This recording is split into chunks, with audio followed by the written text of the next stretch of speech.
Parang tahimik tayo ngayon, ano? Parang walang...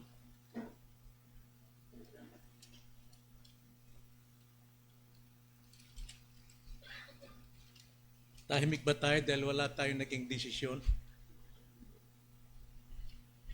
Salamat po sa Panginoon na tayo po ay walang desisyon sa hapon ng ating pagmi-meeting, kundi ating bigyan pa ng isang pagkakataon na tayo po ay magkaroon ng awa at habag at pag-uunawa. 2 Peter chapter 1 verse 5 to 9. 2 Peter chapter 1 verse 5 to 9. Ganito po ang sinasabi. At dahil dito, gawin ninyo ang lahat ng inyong makakaya na tustusan ang inyong pananampalataya ng kabutihan. Ang kabutihan ng kaalaman, ang kaalaman ng pagpipigil, ang pagpipigil ng pagtitiis, ang pagtitiis ng pagiging makadiyos, at ang pagiging makadiyos ng pagmamahal sa kapatid, at ang pagmamahal sa kapatid ng pag-ibig. Sapagkat kung ang mga bagay na ito ay nasa inyo at dumarami, hindi kayo magiging mga walang saysay o mga walang bunga sa pagkakilala sa ating Panginoong Hesukristo. Sapagkat sino mang wala na mga bagay na ito ay bulag at ang nasa malapit lamang ang nakikita at nakalimutan na siya ay nilinis mula sa kanyang dating mga kasalanan. Isang bagay po rito na ating pong titignan sa verse 7, paano ba maging makadiyos? Paano maging makadiyos? Ang sagot po, mga kapatid, sa pananampalataya, tustusan ng makadiyos o kabanalan. Ang pagiging makadiyos, hindi po yung pong paniniwala na dapat ikaw ay pro-God or anti-God. Maging makadiyos ka, kampi ka sa Diyos, o labang ka sa Diyos. Hindi po yan ang ating tatalakayin. Kundi, ito po sa pamamagitan ng ating pananampalataya dapat tustusan ng makadiyos na ugali. Bago lahat, tayo muna'y manalangin. Opo, Panginoon, tulungan niyo kami na higit pa naming maunawaan ang inyo pong katangian na ipinagkaloob sa inyong mga anak, ang pagiging makadiyos. Tulungan niyo kami na makita namin ito sa iyong banal na kasulatan, ang kahulugan, upang sa ganon lumago kami sa kaalaman, tumibay ang aming relasyon sa inyong pananampalataya, at mamuhay kaming kayo po ang nabibigyan ng kaluwalhatian. Ito ang aming dalangin sa pangalan ng Panginoong Hesus. Amen. Kapag tayo po ay may tamang saloobin ng Diyos, gagawin natin ang tatlong bagay. Una, ang matakot sa Kanya. Ikalawa, ang sumamba sa Kanya. At ikatlo, ang umibig sa Kanya. Ito po yung gagawin natin kapag tama po ang ating saloobin sa Diyos. Kaya dapat tayo magkaroon ng tama at pangunahing ideya kung ano ang ibig sabihin ng maging makadiyos. Maging makadiyos. Ito yung tamang paraan ng pagkakaroon natin ng tamang unawa, ugali sa loobin tungkol sa Diyos. At dito inilista ni Apostol Pedro ang mga katangiang dapat nating itustos, ibig sabihin trabahuin, palaguin, pairalin sa ating pananampalataya ang siyam na katangian. At nabasa natin ito sa verse 5 hanggang verse 7 na ang ating pananampalataya, yung ating pong dugtungan sa Diyos, yung ating pong foundation sa Diyos, yung ating pong buhay na pananampalataya sa Diyos ay tustusan nitong 7 katangian. At isa na rito ay ang pagiging makadiyos.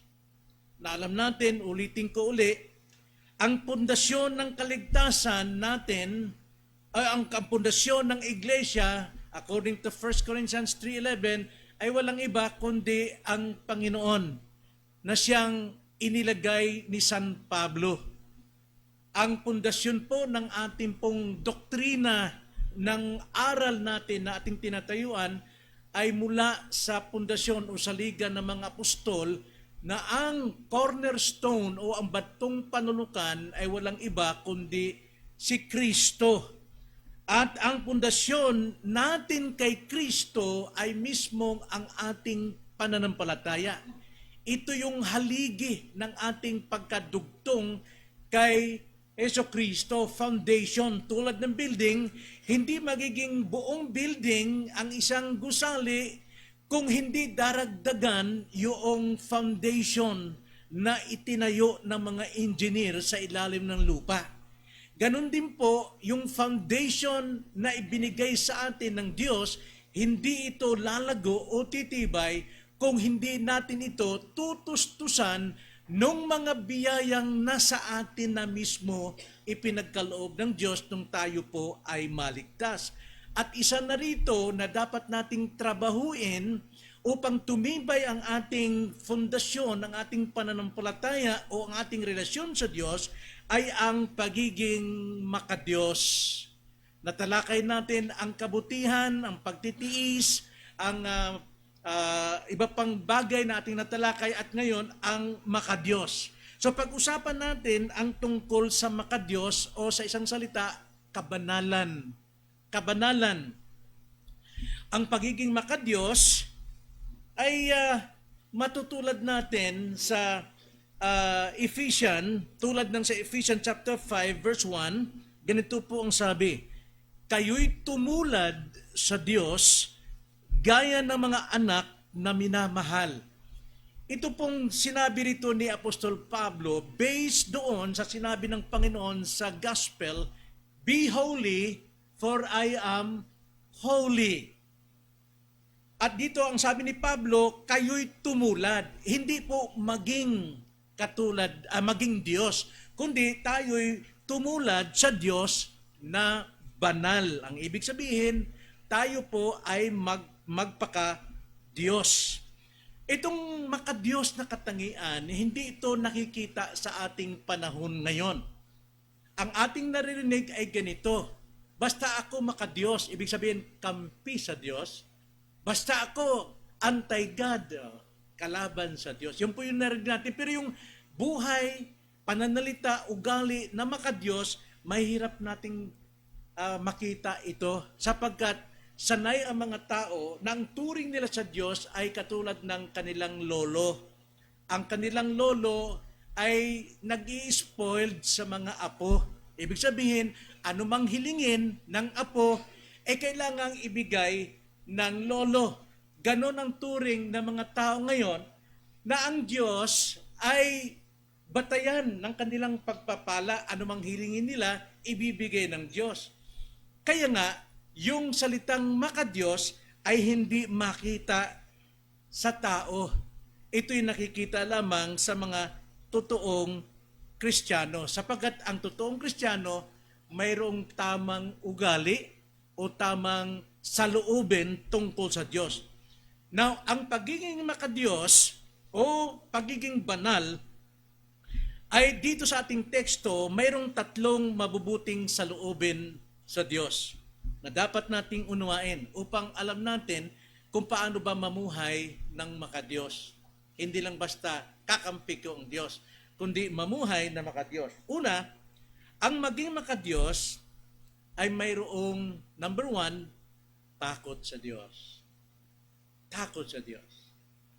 Hindi yung nanginginig ka dahil takot ka sa Diyos, kundi mayroon kang takot sa Diyos. Iba yung kahulugan ng takot na ito, ang ibig sabihin may paggalang sa Diyos. Mayroong pagparangal sa Kanya. So ang pagkatakot sa Diyos, ibig sabihin, Sinusunod mo ang kanyang mga utos. Pag ikaw mayroon takot sa iyong magulang, sinusunod mo ang kanyang utos dahil may takot ka. So ano ibig sabihin ng takot na yon? Yung ba'y panginginig? No, pag-ibig. Pag-ibig sa magulang, ito yung pagsunod sa kanyang utos. Pag-ibig sa Diyos, ito yung pagsunod sa kanyang mga utos. Kaya kung ikaw, nais mong maging makadiyos, unang-una, matakot ka sa Diyos. Magkaroon ka ng galang sa Kanya. Sundin mo ang Kanyang mga utos. Ikalawa, hindi lang pagsunod sa mga utos, kundi maglingkod ka sa Kanya. Paglingkuran mo ang Panginoon sa iba't ibang paraan. Hebreo 12, versikulo 28 hanggang 29, ganito ang pagkakasabi. Kaya't yamang tinanggap natin ng isang kariang hindi mayayanig, magkaroon tayo ng biyaya na sa pamamagitan nito ay makapaghahandog tayo sa Diyos ng kalugod-lugod na paglilingkod. Yun po yun. Mayroon pong paglilingkod na hindi kalugod-lugod, pero mayroong paglilingkod na kalugod-lugod sa Diyos. At yun ang dapat nating gawin, na may paggalang at takot. See? Yung po yung paglilingkod na may paggalang at pagkatakot, ito yung kalugod-lugod sa Diyos. Sapagkat, verse 29, ang Diyos natin ay isang apoy na tumutupok. Ibig sabihin, hindi niya pinalalagpas anumang kasalanang nakikita sa atin. Ang maliit na kasalanan, laging mayroon niyang kabayaran sa atin. Ano yung kabayaran? Disiplina po yan, Hebrews chapter 12 verse 5. Kung anak ka ng Diyos, didisiplinahin ka sa kalitliitan mong kasalanan. Kaya nga, mayroon tayong kalugod-lugod na pagkatakot at paggalang sa ating Panginoon. In a practical way, mga kapatid, sa araw-araw na ating ginagawa sa buhay na ito as Christian, ano po yung maglingkod sa Panginoon o matakot sa Panginoon? 1 Corinthians 10:31, ganito po ang pagkakasabi. Kaya't kung kayo man ay kumakain, umiinom, o anuman ang inyong ginagawa, gawin ninyo ang lahat sa ikaluluwalhati ng Diyos. Ang ibig sabihin, upang tayo po'y umiral sa pagkatakot sa Diyos, lahat ng ginagawa natin, gaano man ito kaliit na parang hindi mahalaga, tulad ng pag-inom ng tubig at pagkain, halimbawa ng tinapay, parang walang halaga yan. Pero kung ginagawa natin ito na ating pong niluluwalhati ang Diyos, ibig sabihin, mayroon tayong pagkatakot sa Diyos. Para mas maliwanag pa yung paliwanag ni Pablo rito sa 1 Corinthians 10:31, puntahan natin yung kanyang sinabi sa Colossus chapter 3, verse 17. Parehong ding context. Ganito ang sabi ni Pablo doon. At anumang inyong ginagawa sa salita o sa gawa, gawin ninyong lahat sa pangalan ng Panginoong Hesus na nagpapasalamat kayo sa Diyos, Ama, sa pamamagitan niya. Yung po yung kumakain o umiinom, maliit lang na bagay yan. Minsan, di na tayo nananalangin dyan. Pero, sa mga salita, kahit anong liit din ng salita natin, dapat nating i-recognize, i-acknowledge natin ang Diyos na kapag salita tayo ng ganito, dahil sa Diyos, niluluwalhati natin siya. Sa salita man o sa gawa, ay dapat naluluwalhati natin ang ating Panginoon. Kaya nga, sa in a practical way, ano man ang ginagawa mo araw-araw, kung paano mo siyang kinikilalang siya ay Diyos sa kalangitan, Diyos pa rin siya dito sa kalupaan sa buhay mo. 'Di ba? Kasama yan sa ating confession natin, ano? Ang sabi sa Psalm 73:25, ang sabi rito, Psalm 73 verse 25, anong mayroon ako sa langit kundi ikaw? Yan po yung ating buhay. Ano bang mayroon tayo sa langit? Ang Diyos lamang. At liban sa iyo, wala akong anumang ninanasa sa lupa. Kung ninanasa natin ang Diyos na sa langit, siya rin dapat nating ninanasa sa lupa. Meaning to say, magkaroon tayo ng respeto o galang sa Diyos habang tayo'y nabubuhay.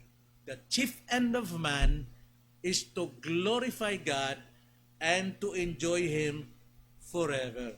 So ikalawa, ang maging makadiyos, una, ay ang matakot sa Diyos. Ikalawa, ang maging makadiyos ay ang sumamba sa Diyos. Okay. Pwede ba nating sambahin ng Diyos sa anumang lugar, sa anumang oras? Opo naman. Opo naman. Tama yung sinabi kanina ni Natalie, no, sa ni Feli. Pero ang paglabag ay yung hindi tayo dumadako sa templong itinalaga ng Diyos na dapat natin siyang samahin corporately. Ano yun? Yung congregation of the saints. Itinalaga talaga yon. Every Lord's Day ay dapat nandun ka present upang sumamba. You can worship God anytime, anywhere. Pero dun sa itinakda niyang lugar, sin is the transgression of the law. Yung po yung paglabag sa utos ng Diyos, kasalanan yun. Na hindi tayo nagkakatipon sa congregation of the saints. Kaya nga, dapat natin siyang sambahin. Paano natin sambahin ang Panginoon? Basahin natin ng John 4:23. John 4:23. Ganito po ang sabi hanggang 24. So dito may context dito, no, yung babaeng Samaritana, ang sabi niya kay Jesus Christ, sinasamba namin ang aming Diyos sa bundok ng Gerizim, kaya naman sa Jerusalem. Pero ang sabi ng Panginoon, hindi na ngayon, hindi na kayo pupunta ron sa bundok o anumang physical na nakikita niyo batayan ng inyong pagsamba. Kundi, sasambahin ninyo ang Ama, according dito sa verse 23 to 24. Ang sabi ni Jesus Christ, subalit dumarating ang oras at ngayon na nga, nasasambahin ng mga tunay na sumasamba ang Ama, saan daw? Sa Espiritu at katotohanan. Pause muna tayo dyan. Ano ibig sabihin ng sa Espiritu at katotohanan? Number one, ano yung ibig sabihin ng sambahin natin ng Ama sa Espiritu? Sa hindi nakikita, right? Espiritu. So hindi kailangan dito ang nakikita yung mga taas-taas ng kamay, palakpak, di ba? Kasi yun ang panahon sa Old Testament, kailangan nilang isigaw, itaas ang kanilang kamay sa bundok Gerizim. So pagsabing Espiritu, hindi sa nakikita ang batayan ng ating pagsamba, kundi sa puso. Ano yung puso ng isang taong Kristiyano? Ipinanganak sa Espiritu. Tayo ipinanganak sa Espiritu. Ang tanging makasasamba sa Diyos sa Espiritu ay yung mga ipinanganak sa Espiritu, sa puso. At yung katotohanan naman, ano yung katotohanan? Regulative principle, yung ating pamamaraan ng pagsamba, hindi sa turo ng mga tao o dumating na style galing sa Amerika, kundi ayon sa salita ng Panginoon. Pag sinabi ng Panginoon, sumigaw sa pagsamba, sisigaw tayo. Pero walang sinabi ang Panginoon eh. Yung pagsigaw ng pagsamba sa mga Israel sa Psalms, yung galing sila sa digmaan, gera. No? Nagsisigaw sila, nagdundagan sila, hawak nilang tabak, at nagpapatay sila ng baka sa kanilang celebration. Gagawin ba natin yun? May tabak tayo rito? At magpapatay tayo ng baka rito? Hindi. Worship God in spirit and in truth ayon sa kasulatan. No? So, ang sabi dyan, tuloy natin, verse 23. Sabi ni Jesus Christ, subalit dumarating ang oras at ngayon na nga, nasasambahin ng mga tunay. So, hindi pala tunay yung mga sumasamba sa mga pisikal. Okay? Mga tunay na sumasamba ang Ama sa Espiritu at katotohanan, sapagkat hinahanap ng Ama ang gayong mga sumasamba sa Kanya. Yun ang Kanyang kinalulugdan. At kinalulugdan niya na ang bawat Kristiyano ay sumasamba sa tamang lugar. Hinahanap ng Ama yun na Kanyang kinalulugdan. Bakit hinahanap? Verse 24, ang Diyos ay Espiritu at ang mga sumasamba sa Kanya ay kailangang sumamba sa Espiritu at katotohanan. Saang turo ito? Sa Old Testament ba itong sinabi rito? New Testament. Kaya ang ating pamamaraan ng pagsamba batay sa bagong tipan at hindi sa lumang tipan. Okay? Sambahin ng Diyos sa Espiritu at katotohanan ayon sa salita ng Panginoon. So yung upang ikay maging makadiyos, yun yung pangalawa. Ano yung una? Matakot sa Diyos. At ikalawa, sumamba sa Diyos. So sa pagsamba sa Diyos, mayroon tayong tamang worship. Bunga ng ating paggalang at pagkatakot sa Diyos. Kung sasambahin natin ang Diyos, dapat gawin ito sa paraan ng Diyos at hindi sa paraan ng sinumang tao. Pagsamba natin, ginagawa natin dahil ito ang gusto ng Diyos. Hindi natin ipinipilit sambahin ng Diyos sa paraang gusto nating sumamba. Ay dito ako sasamba sa bahay lang. Kahit nandun ako sa CR, pwede akong sumamba sa Diyos. Yes, you can, pwede mong gawin yun. Walang magbabawal sa iyo. Pero ano yung itinakda ng Diyos at hinahanap ng Diyos na pagsamba na kanyang kinalulugdan, pag hindi natin ginawa yon gaya ng ginagawa ng ilan, yan po'y kasalanan. Hebrews 10:25 yun. Kaya nga, para ikaw maging makadiyos, hindi lang basta pro God, dapat matakot ka sa Diyos at sumamba sa Diyos sa paraang gusto niya at hindi sa gusto natin kung kailan, anong oras at anong posisyon, anong paraan. Hindi po.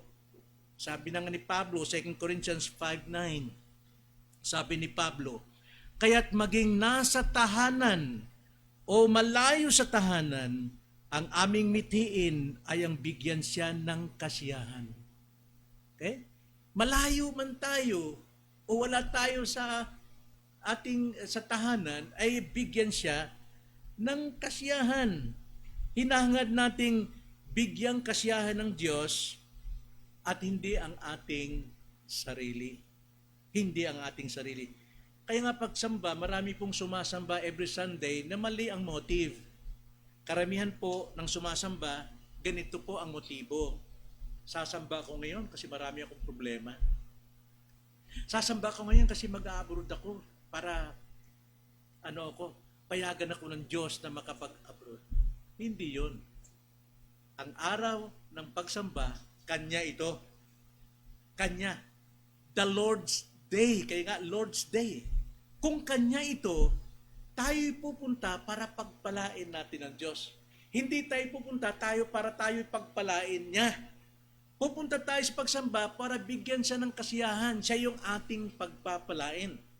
At alam naman natin, in returns, pagka tayo'y sumasamba sa Diyos, pinagpala natin siya, alam naman natin, Matthew 6:33, and all things shall be added unto you. So napakaganda po na tayo po ay sasamba dahil siya ang ating pagpapalain. Huwag nating isipin, pagpapalain ako ng Diyos ngayon kasi sasamba ko, maaga ako ngayon. Hindi po. Kailangan ang layunin natin, sambahin natin ang Diyos.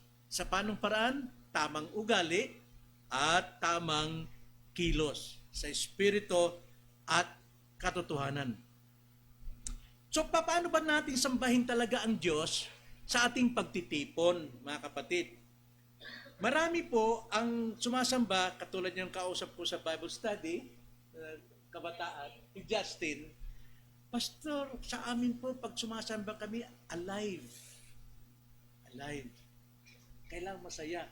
Song leader daw siya Saka yung kapatid niya. Sabi ko, sa amin naman, pag sumasamba kami, alive kami sa pakikinig ng word.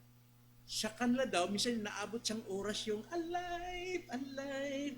Tapos, altar calling na pagkatapos, no? Well, ang pagsamba na itinalaga ng Diyos sa atin must be biblical. Ano ba talaga ang pagsamba natin? Ito ba yung pagkilos natin? Ito ba yung pag-awit natin? Yan, kasama yan sa pag-awit, kasama ang prayer. But mostly sa ating pagsamba is hearing the word preach. Kasi pagka ang salita ng Diyos ipinapangaral nito mga preacher and teacher, actually nagsasalita siya sa ating mga sarili. At kapag ka ikay tinamaan at ikay natuwa, anong sasabihin mo sa puso mo? Amen. Di ba? Nag-i-amen tayo. Hindi mo alam, sabay-sabay tayo na nag-i-amen. Kasi nga, kinomfort tayo ng Panginoon. So, pagdating sa pagsamba, number 1, ang sabi po 2 Timothy chapter 2 verse 15, ganito po. Ito po yung layunin natin sa pagsamba sa Diyos. Number 1, 2 Timothy, tama ba ako? 2 Timothy chapter 2 verse 15. Ang sabi, pagsikapan mong humarap na subok sa Diyos, manggagawang walang anumang dapat ikaya na gumagamit ng wasto. Mali ata yung aking text. Ang sabi po ron ay yung preaching of the word. Kinakailangan tayo ay nakikinig ng pangangaral.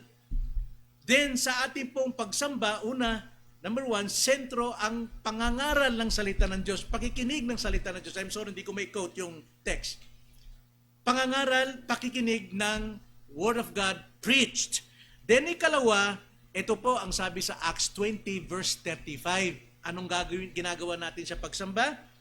Sa lahat ng bagay ay ipinakita ko sa inyo na sa ganitong paggawa ay dapat tulungan ang mahihina at alalahanin ang mga salita ng Panginoong Hesus na siya mismo nagsabi, higit na mapalad ang magbigay kaysa tumanggap. Giving is a part of our worship.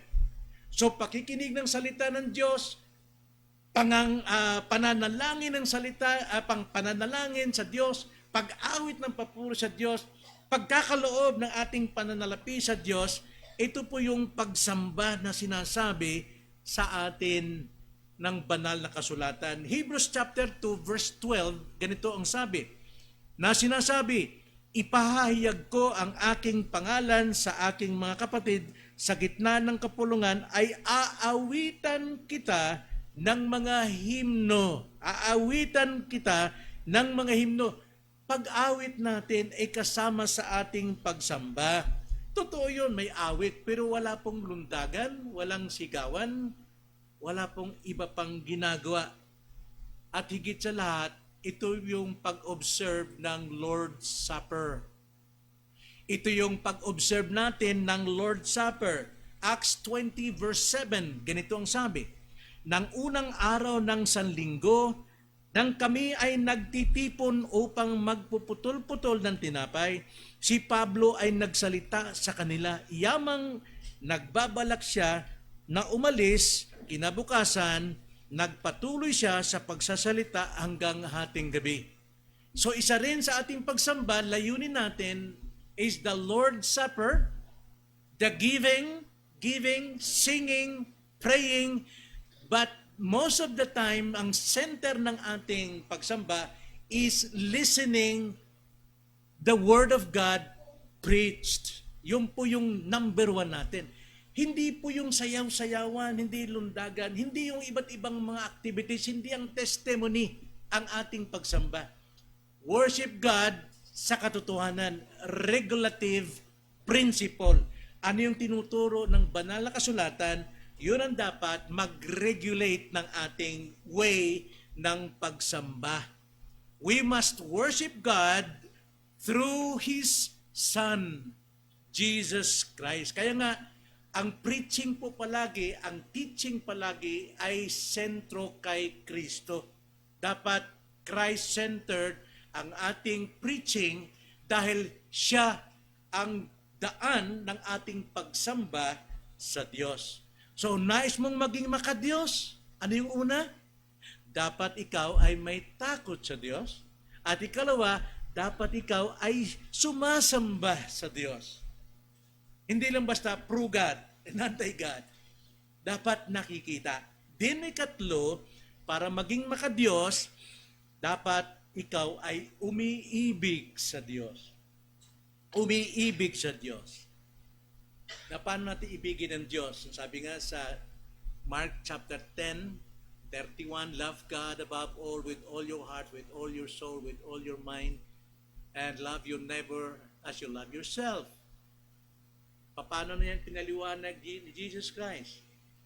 Paano natin maiibig talaga ang Diyos? John 14:21. John 14:21. Ganito po ang sabi ni Jesus Christ mismo. Ang sabi ni Jesus Christ, siyang mayroon ng aking mga utos. Diba? Love God is a command. Kaya sabi ni Jesus Christ, siyang na mayroon ng aking mga utos at tinutupad ito ng mga iyon, siyang nagmamahal sa akin at ang nagmamahal sa akin ay mamahalin ng aking Ama at siya'y mamahalin ko at ihahayag ko ang aking sarili sa Kanya. So, sa ating pong pakikinig ng Word of God na ipinapangaral at ito'y ating tinutupad, actually, yun po yung ating pag-ibig sa Diyos. Natupad mo yung first part ng Ten Commandments, which is the first and fourth, up to fourth commandment, love God. Then from 5th to 10, love your neighbor. Di ba? Love your neighbor. So, sa ating pong pagtupad ng mga utos ni Kristo, naiibig natin siya. At si Kristo umiibig sa atin, pati ang Ama, at mahigit pa dyan, nagpapakahayag si Christ sa buhay natin. Nakikilala natin siya ng higit dahil marami tayong sinusunod na utos niya. Kaya ang sabi ni Jesus Christ, John 8:31, truly, if you remain in my word, you are my disciples. You shall know the truth, and the truth shall set you free. Kaya nga, ito po mga kapatid, para maging makadiyos, matakot ka sa Diyos, sumamba ka sa Diyos, at umibig ka sa Diyos. Now, mayroon pong apat na paraan ng pag-ibig maliban lamang doon sa pagtupad sa kanyang kautusan. Ang umibig sa Diyos, ibig sabihin ay hinahangad mong tumatag ang iyong relasyon sa Kanya. Tumatag yung relasyon sa Kanya. Ano yung relasyon natin sa Diyos? Paano tayo nagkaroon ng relasyon? Faith. By grace, you have been saved through faith and not of yourself. Kaya tayo, yung kaligtasan, si Kristo, the whole package of salvation, nare-receive natin yan through faith. At ang faith na yan ay mula sa ating regeneration. Kaya tayo nakaka-believe doon sa whole package of salvation at ang faith na ito, siya nating personal relationship with Christ. Ang ating living bond, connection sa ating Panginoon. At itong ating connection, itong faith na ito, kailangan itong lumago. Kailangan lumago. Kaya nga sa ating pananampalataya, itustos ang kabutihan, itustos ang pagtitiis, itustos ang pagpipigil, at ngayon itustos ang makadiyos na ugali. At paano tayo maging makadiyos? Una, dapat tayong matakot sa Kanya. Ikalawa, dapat tayong sumamba sa Kanya. At ikatlo, dapat tayong umibig sa Kanya. So, kailangan nating patibayin ang relasyon natin. Patibayin natin. Paano? Makilala natin si Kristo. Sa pamamagitan ng patuloy nating pag-aaral, pag-alam, pagsaliksik ng salita ng Panginoon, tumitibay ang ating pananampalataya, tumitibay ang ating relasyon. Faith cometh by hearing, hearing by the word of Christ. Yung word doon, hindi logo. Hindi logos. Meaning to say, ang logos kasi si Jesus Christ itself, John 1:1. Pero yung word doon, word of Christ, is rhema. Meaning to say, the doctrine of Christ, the teachings of Christ. lahat po ng pinag-aaralan natin every Sunday is about Christ, about God. Kaya nga habang tayo'y nakakilala sa Diyos, tumitibay ang ating relasyon sa Kanya. Kaya dahil kung hindi mo kilala ang Diyos, mapapahamak ka. Kasi hindi mo siya kilala eh. Hosea 4:6, my people perish for lack of knowledge. Marami pong nadudulas sa iba't ibang ugali, kasalanan sa mundo because personally, they do not know God. Kaya kung kilala mo ang Diyos, titibay ka sa iyong pagiging makadiyos. May takot, may pagsamba, at may pag-ibig. Kaya tayo po, bilang Kristiyano, makadiyos, namumuhay tayo sa pananampalataya. The just shall live by faith. 2 Corinthians 5:7, ang sabi ni Paul, sapagkat kami ay lumalakad sa pamamagitan ng pananampalataya. Lumalakad dyan, ibig sabihin, namumuhay sa pananampalataya, hindi sa pamamagitan ng paningin. Kaya nga yung faith natin, huwag nating pabayaan na manatiling faith yan. Kundi kailangan tustusan, no? Dagdagan, trabahuin yung kakayanan natin. Sabi nga roon sa 2 Peter 1:4, pagsikapan ninyo, no, verse 5 pala, pagsikapan ninyo na idagdag sa inyong pananampalataya ang kabutihan, ang pagtitiis, ang pagpipigil, ang makadiyos. Ibig sabihin, kapag tayo po'y nagpapalago ng ating pananampalataya, hinahayaan nating tayo'y ginagabayan ng Espiritu Santo. Ang banal na Espiritu, hindi yung tumatayo yung balahibo mo. May Espiritu Santo. No? Pag ipinamumuhay mo yung salita ng Diyos, you are guided by the Spirit. At ang Espiritu mismo testifies sa iyong Espiritu na ikaw ay anak ng Diyos sapagkat nagagawa mo yung kanyang gusto. Romans 8:13. Ganito po ang pagkakasabi. Sapagkat kung namuhay kayo ayon sa laman, kayo ay mamamatay. Subalit kung sa pamamagitan ng Espiritu ay pinapatay ninyo mga gawa ng laman, kayo ay mabubuhay. Pag sinabing namumuhay sa Espiritu, well, ito lang isang illustration dyan. John 6:63. Ang sabi ni Jesus Christ, ang salitang sinabi ko sa inyo ay Espiritu. At ang Espiritu ang siyang nagbibigay buhay. Walang magagawa ang laman. Kaya yung Logos of Christ o Rhema of Christ, siya yung nagpapalago ng ating pananampalataya kapag ito'y ating tinutupad. That's how we love God, by obeying His Word. At hindi lang yon. Ang umiibig sa Diyos, ibig sabihin ay gumagawa tayo ayon sa layunin ng Diyos. Ano bang layunin ng Diyos sa atin, Christians? Marami nang sabi, mayroong may misyon ng Diyos sa akin eh. Anong misyon ng Diyos sa iyo? Pupunta ako ng Amerika, mag-abroad ako o magtuturo ko sa buong daigdig. Pero ano ba talaga ang misyon ng Diyos sa buhay natin sa Bible? Ano ba talaga? Isa lang, di ba? Great Commission. Yun ang layunin ng Diyos sa atin. Great Commission. Go and preach the gospel.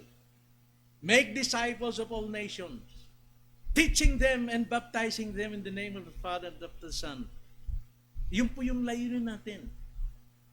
Yun ang ating misyon sa buhay natin, na maabot natin ang mga kaibigan, kapatid nating hindi pa mananampalataya. Yun ang layunin ng Panginoon, na makonquer ang buong daigdig. Kailangan nating ibigin ang ating kapwa. Sapagkat kung di natin maiibig ang ating kapwa, wala tayong pagkilos na sila'y sharingan natin ng salita ng Panginoon. At pangatlo, ang umibig sa Diyos, ibig sabihin ay nagsisikap akayin ang mga naliligaw. Minsan yung mga kapatid natin na naliligaw, meron akong nakita na sabi niya 10 years na siyang hindi nakakadalo sa Panginoon. Pero salamat dahil siya ngayon ay dumadalo na. Bakit? May umakay sa kanya. May umakay sa kanya. Dalo ka naman sa sa Bible study. Samahan mo naman kami. Pero ang totoo noon, uhaw yun eh. Kaya nung marinig niya muli, nanatili siya. At yun, dahil iniibig natin ang Diyos, umaakay tayo ng mga taong naliligaw. At hindi lang yun pang-apat, ang umiibig sa Diyos, ibig sabihin ay ang pagtupad sa kanyang mga utos. Inulit ko lang po, sapagkat yun po ang dapat nating gawin. Tuparin natin ang utos ng Panginoon sa atin. Marami tayong ginagawa sa buhay, marami tayong mga matatagumpay na mga accomplishment.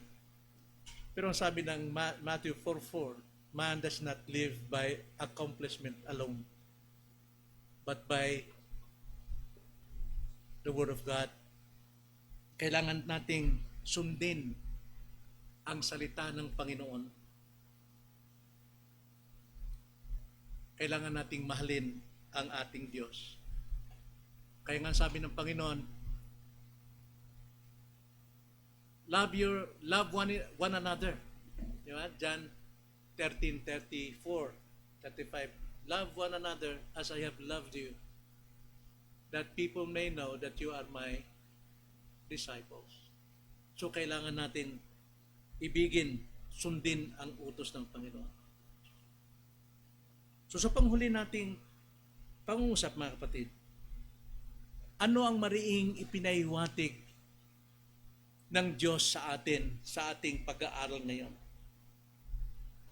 Ipinahiwatig dito ng Diyos sa atin upang tayo makapamuhay ng makadiyos. Hindi lang basta pro-God ka, kundi mayroon kang alam na siyang tanda at marka ng pagiging makadiyos. Number 1, katakutan mo ang Diyos. Ikalawa, sambahin mo ang Diyos. At ikatlo, ibigin mo ang Diyos. Tayo manalangin. Panginoon, tunay na ang aming pong buhay na kaugnayan sa inyo, ang aming relasyon, ang aming pananampalataya ay napapalago lamang sa pamamagitan po ng kaalaman tungkol sa inyo mula sa inyong banal na kasulatan. Hanggat hindi namin nalalaman ang katotohanan, patuloy kaming malilihis sa kamalian. Kaya Lord, palaguin niyo kami. Salamat po sapagkat kayong nagpapalago, kayo nagtuturo, kayo nagbubukas ng puso. Salamat po sapagkat kung sa aming sarili kami magtitiwala at dumidepende, wala kaming kalaguang mangyayari. Salamat po sa biyaya na kayo po ang Diyos na soberano, namamahala, nangangasiwa at nagbubukas ng isipan at puso ng mga tao tulad namin. Salamat po. Itong aming dalangin sa pangalan ng Panginoong Hesus. Amen.